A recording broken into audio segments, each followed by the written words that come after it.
मित्रांना माझ्या उद्या समजा तुझ्या अशा बांगड्या फुटल्या एक कुकू फुटलं गेलं मला त्रिडीवर ठेवलंय माझी बॉडी घेऊन झाले कसं वाटत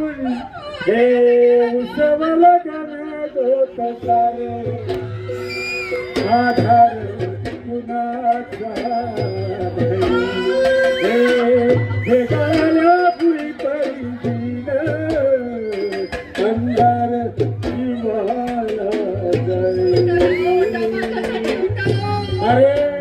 हेच जीन असेल तर मेलेलं बरं भीती वाटते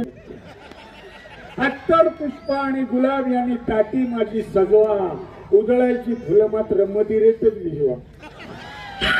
अंत यात्रेत माझ्या सारेच जण प्यालेले असावे 4 खांदेकरी मात्र पूर्ण शुद्धीत नसावे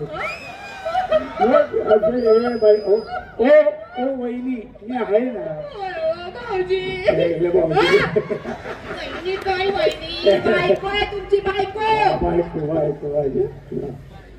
तुम्ही हे सगळं सोडून द्या ही दारू बिरू सोडून द्या अहो तुम्ही नीट राहिला तर माझा संसार चांगला राहील आपला संसार चांगला पुढेल तुम्ही असं मस्त असे तंदुरुस्त राहायला पाहिजे अरे मी तंदुरीच खातो दारूमुळे ना पोट फुगलंय तुमचं बघा डेअरी बघा केवढी आहे बघा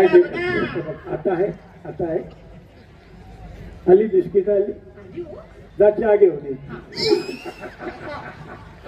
कठीण आहे माणसासोबत संसार करणं मला काय वाटलं होतं माहिती मला वाटलं होतं याच्या घरात आले तर सुखाचा संसार होईल माझा ताई तुम्हाला सांगते मी माझ्या बापाला सोडून आले मला सासरा मिळाला हो दादा माझ्या बहिणीला सोडून आले मला नणंद मिळाली आईला सोडून आले मला सासू मिळाली काय सोडून आलीस म्हणून संपर्क तुटतो तुटू देतो जनसंपर्क आणि काय करायचंय त्या मित्रांना भेटून तुमच्या पैशाने दारू ढोसतात आणि तमाशा करतात नालायक मित्र मित्रांना काय बोलायचं नाही मित्र आहे म्हणून त्या मित्रांच्या बायका तुझ्यासारख्या नाहीत त्या एकदम डिसेंट्री आहेत काय अरे व्यवस्थित म्हणजे डिसेंट्री अहो त्याला डिसेंट असं म्हणतात हा ते डिसेंट्री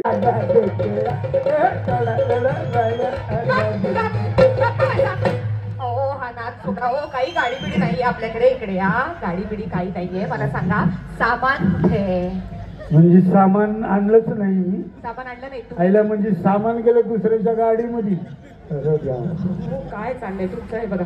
माझ्याकडे बघा तुम्ही मला एक सांगा तुम्ही जर का नीट राहिलात ना तर आपला संसार चांगला होणार आहे ना तुम्ही असे मस्त तंदुरुस्त राहायला पाहिजे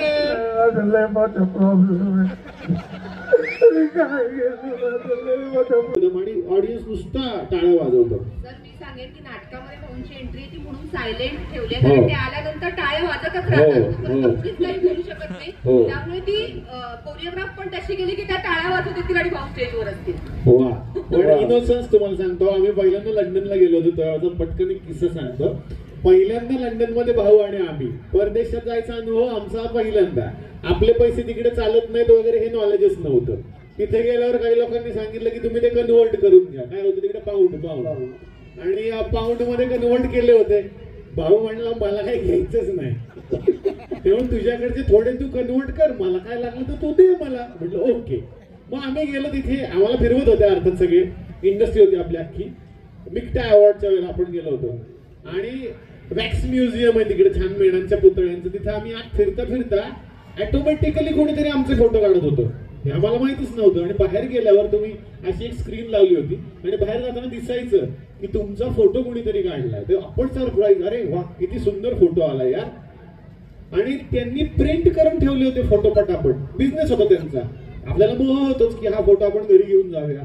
भाऊला म्हणलं भाऊ फोटो आहे रे मस्त प्रिंट केला त्यांनी भाऊ म्हणलं घेऊन टाक ना तुला एक घे मला एक घे आठवण लंडनची पण त्या काळात काय असे फोनला कॅमेरे चालले नव्हते 10-15 वर्षापूर्वी मी म्हटलं घेऊया मी त्यांना विचारलं केवढा लाईक फोटो तर ते म्हणाले 10 पाऊंड 1 पाऊंड कितीला ते तुम्हाला माहितीये 80 रुपयाला होतं तेव्हा तर 10 पाऊंड 1 फोटो 2 फोटो 20 पाऊंड भाऊला म्हणलं भाऊ ऐक ना 10 पाऊंडला 1 फोटो आहे 20ला 2 आहे भाऊ म्हणला अरे स्वस्त आहे घेऊन टाक आपल्या इकडे 15ला 1 फोटो आहे लंडन मध्ये आपण साबळे 10ला मिळतोय, फायदा आहे आपला, 2 घे 2. म्हटलं भाऊ पुन्हा एकदा विचार कर, 10 पाऊंड, अरे स्वस्त आहे साबळे, आपल्याकडे 15ला मिळतो आणि अर्जंट मध्ये तर 17 रुपये घेतात आमच्याकडे, त्यापेक्षा घेऊन टाक 2. मी घेतले 2. मी बाहेर आलो, भाऊ म्हणलं मस्त फोटो आलाय रे, कारण स्वस्त पण आहे. म्हटलं स्वस्त नाही, तो 1 पाऊंड म्हणजे 80 रुपये होते, म्हणजे जवळपास 800 रुपयाला 1 फोटो. काय सांगतो, 80ला 1 फोटो. त्यांनी दोन्ही फोटो घेतले त्या बाईकडे गेला, परत घेता का विचारत होता. ते इतका इनोसेंट माणूस आहे हा, आणि मला फार बरं वाटतं. मी कुठेही जातो महाराष्ट्रात, पहिला प्रश्न असतो, भाऊ नाही आले का,